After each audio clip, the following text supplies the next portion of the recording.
মূলত আমাদের এই প্রজেক্টটা হচ্ছে এনএসবিসি নামে একটা প্রজেক্ট ছিল, সেই প্রজেক্টের এক্সটেন্ডেড ভার্সন, যেটা গত 6 বছর হচ্ছে যেমন করে কাজ করেছিল। সেখান থেকে আমাদের যা ইম্প্যাক্ট আসছিল এখানে তুলে ধরার চেষ্টা করা হয়েছে। এখানে হচ্ছে যে আমরা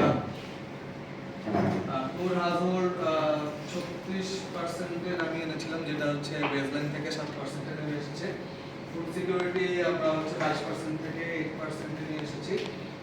চাইল্ড ওয়েলবিং 80% আমাদের বেসলাইনে ছিল, যে তাদের হেলথ কস্ট এবং এডুকেশন কস্ট নিতে পারতেছি, সেখান থেকে আমরা হচ্ছে 93% থেকে নিতে পারছি। এবং 3859 ডিসেবল পার্সনকে আমরা সোশ্যাল সেফটি নেট সিকিউরিটির মধ্যে আনার জন্য চেষ্টা করেছি। আমাদের যারা তাদের ইনকাম বৃদ্ধি করতে পেরেছে, রিলেশনের 57% থেকে আমরা 66% নিয়ে আসতে পেরেছি, যে তাদের জেন্ডার ইকুইটেবল, তাদের হচ্ছে সমতা রিলেশন আনার জন্য। ডায়েটারি ডাইভার্সিটি যদি বলা হয় নিউট্রিশনের ক্ষেত্রে, সেখানে আমরা 12% থেকে 75% আমরা 5 বছর প্রজেক্টে আমাদের এই সফলতা এসেছে।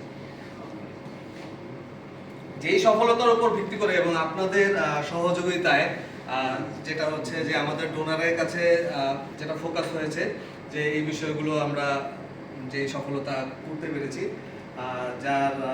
যার রহমতে যদি বলি, আমাদের জেসমিন প্রজেক্টটা আবার 5 বছরের জন্য আরেকটা বাজেট পেয়েছে। আমরা মূলত এই জেসমিন প্রজেক্টে এনএসবিসি থেকে আলাদাভাবে কিছু নতুন ইন্টারভেনশন নিয়ে কাজ করতে ইচ্ছা প্রকাশ করেছি এবং আমরা এটা নিয়ে কাজ করছি। সেটা হচ্ছে promote inclusive green business model, বা বাংলায় যদি বলি, পরিমদা বাংলায় গ্রিন বিজনেস মডেলটাকে কি বলবো?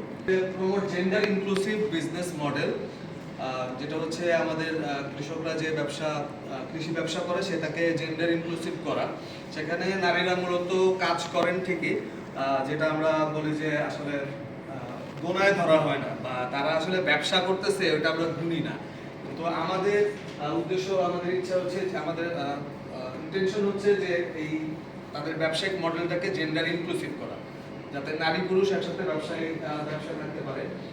এবং এরপর হচ্ছে commercialisation of climate smart agriculture technology, যেটাকে বলা হয় যে পরিবেশের সাথে স্মার্টলি খাপ খাইয়ে নেয় যে কৃষি প্রযুক্তি। সেই কৃষি প্রযুক্তি সবগুলো আমরা করতে পারতেছি না, কিন্তু আমরা এখানে বেশ কিছু জায়গাকে আমরা করতেছি। সেখানে হচ্ছে যেমন লাইন লোগো পদ্ধতিতে কৃষি চাষাবাদ, তারপর হচ্ছে পার্চিং পদ্ধতি, যেটা হচ্ছে যে ক্ষেতের মাঝখানে আটকি পুঁতে দিলে যেখানে পাখি বসে পোকামাকড় খায়, এবং হচ্ছে AWD alternative waiting and dry, যার মাধ্যমে হচ্ছে সেচের যে খরচটা, সেই খরচটা কমে আসে।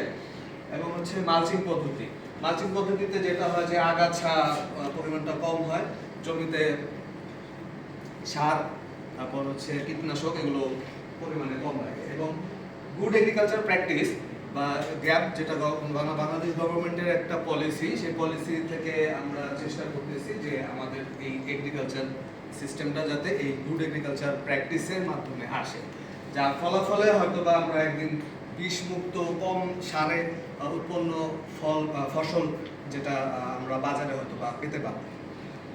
এর পরবর্তীতে আসছে যে স্ট্রেনথেনিং এগ্রিকালচার এক্সটেনশন সার্ভিস, বা কৃষি অধিদপ্তরের সাথে আমরা যেটাকে বলে তাদেরকে জবাবদিহিতার মধ্যে আনার জন্য আমরা হচ্ছে সিটিজেন ভয়েস এন্ড অ্যাকশন অ্যাপ্রোচটা ফলো করতেছি। এটা মূলত ওয়ার্ল্ড ভিশনের একটা অ্যাপ্রোচ, যার মাধ্যমে স্কোর কার্ড সেশন বা মনিটরিং স্ট্যান্ডার্ডের মাধ্যমে জনগণ তাদের অভিব্যক্তি প্রকাশ করতে পারে, এবং সেই অভিব্যক্তিটা হচ্ছে সরকারের নীতি নির্ধারক পর্যন্ত পৌঁছে দেওয়া সম্ভব হয়। এর পরবর্তীতে strengthening action environmental sustainability and climate action, বা এসকা একটা মডেল আছে, যেটা হচ্ছে আমরা হচ্ছে পরিবেশ এবং ক্লাইমেট অ্যাকশন নিয়ে আমরা মূলত ফোকাস করে কাজ করে থাকি।